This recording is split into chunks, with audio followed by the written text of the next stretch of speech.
So this is Gardenscapes.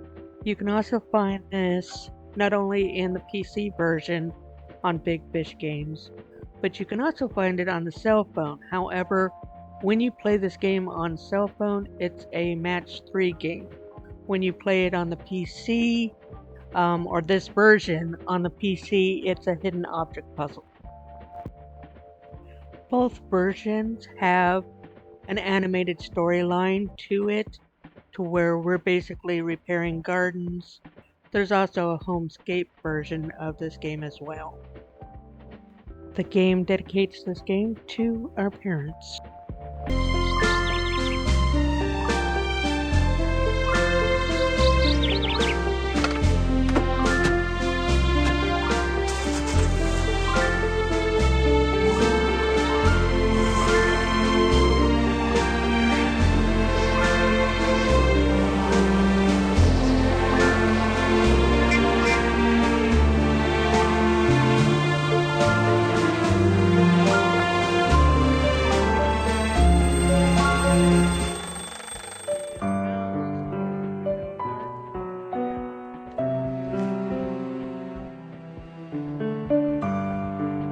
This is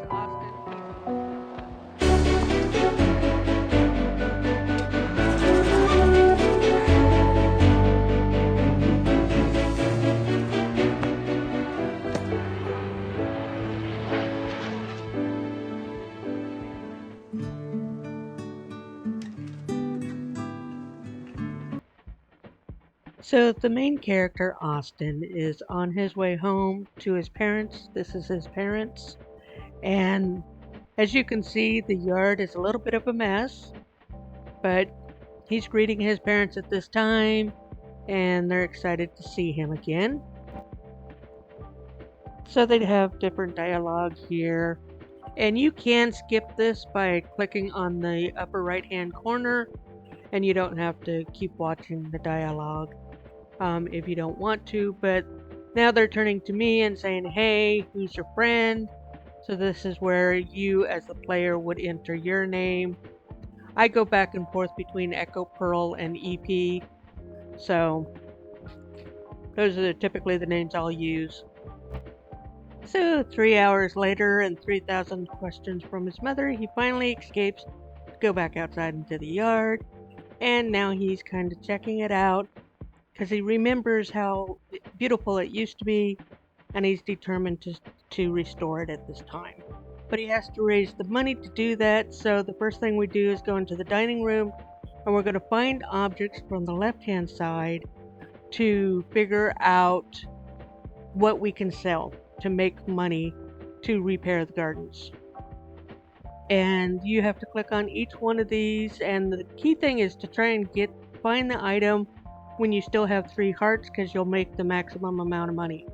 In the upper right hand corner, it shows how much money you're making, and you do have to collect it from the board, because it doesn't automatically just go up to the collection pile there. So you actually have to click on it to grab the money, and then it'll bring more things that you can grab and pull in and find.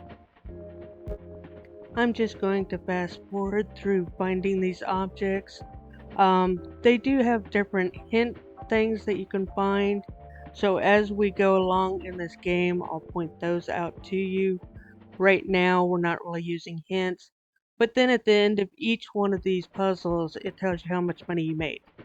Once you have money in the bottom left-hand corner, you can purchase different items. So in this case, if I click on benches, I have 3 choices of benches.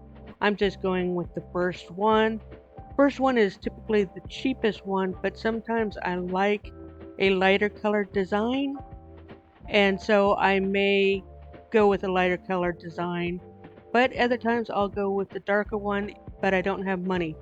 So each time you change your design, it'll cost you money. The puzzles of what you look for may change, like in this one, I've got to find a light bulb in order to turn on a light to be able to find out what's in this room. So I find the light bulb, I put it in the light socket, and now we have light, and now it's telling me the other things that it wants me to find.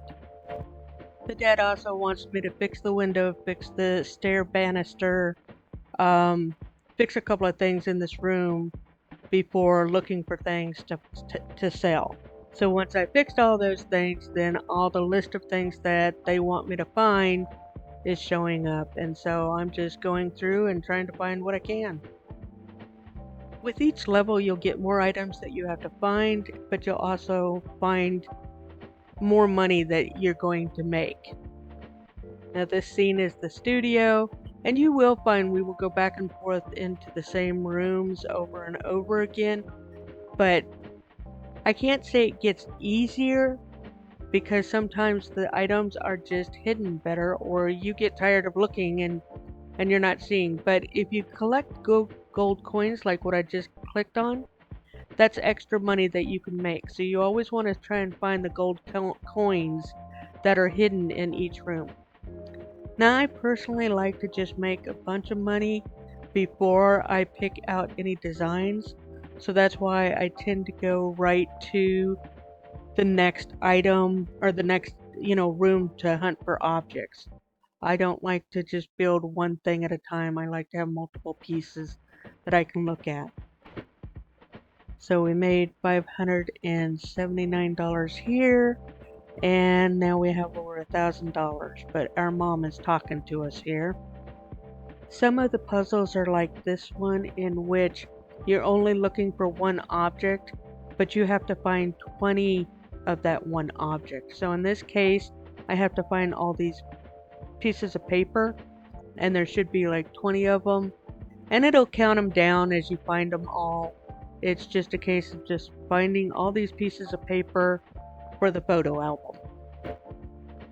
So once we finish with finding all the items, then they want us to take a picture of the three of them. So you just move your mouse around until you get them kind of in the center of the frame. But I'll go ahead and grab something for a design. And it's just a case of just looking at the different designs and seeing which one works for me. In this case, I like the more mellow tone of just the green and yellow flowers over the bolder colors, because sometimes you can have too bold of an environment and then it just doesn't mix well. So now we're on the roof, and I think we have like 20 different spaces that will be finding stuff to sell. So it's just go to another room and look for whatever they need and try and make as much money as possible so that you can design the garden. And now we have 679 on that one. Now we have to find some stuff in the kitchen, but I think we also have to clean the kitchen because it's a slight mess.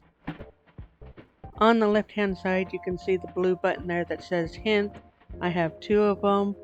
So I can find additional hints by finding question marks in the scene itself. But let's go ahead and look at the rest of the lawns and see what works for us. Something nice. I kind of like the white in this because it'll match with the benches that I selected. Now we're in the cellar. So we'll quickly grab what we need to find in the cellar here and see how many hundreds we'll make. And it is 737 this time. And now we're in the nursery. Looks like we're going to have to fix some things before we can find items to sell.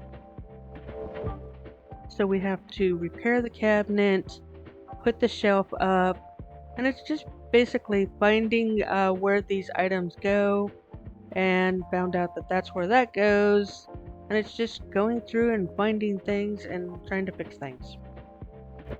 Then of course, once I get everything fixed, then the list comes up of things that I have to find so that I can sell them. And some items you have to find more than one. So like the bows, I think I have to find 5 bows.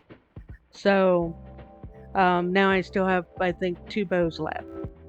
This is one of those frustrating puzzles because, I'm looking for bows and I failed to remember bow and arrow. So I end up having to burn a couple of hints to find those last 2 bows because they were actually bows and arrows. But I ended up with 710. So because I'm making this video, I'm actually looking at the designs as we go. Normally, we're doing a doghouse this time, but normally I tend to, just save the money and do the designs later. But any second now, we'll meet the dog for the first time, and we get to name the dog. And I always will name a cat or a dog. I'll just name the dog DOG.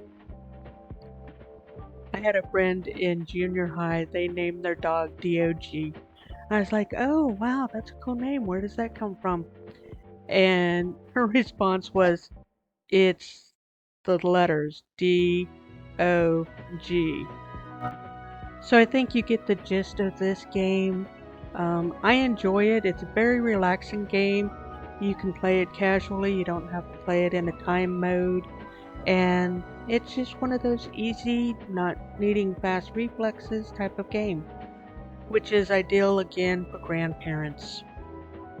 So this has been Gardenscapes version 2, that is for PCs or laptops, and I got it from Big Fish Games. If you play this game on your cell phone, it is a match 3 game. It does not have the hidden object puzzle games on your cell phone. I really want to encourage grandparents to stay mentally active through gaming. I want to mentally challenge them with strategy games and task management games and creative games like Minecraft. So if you appreciate my effort in trying to encourage your grandparents to stay mentally young, please let them know about this channel. And let them know it is free to subscribe. There's no cost. And again, thanks for watching Gaming for Grandparents.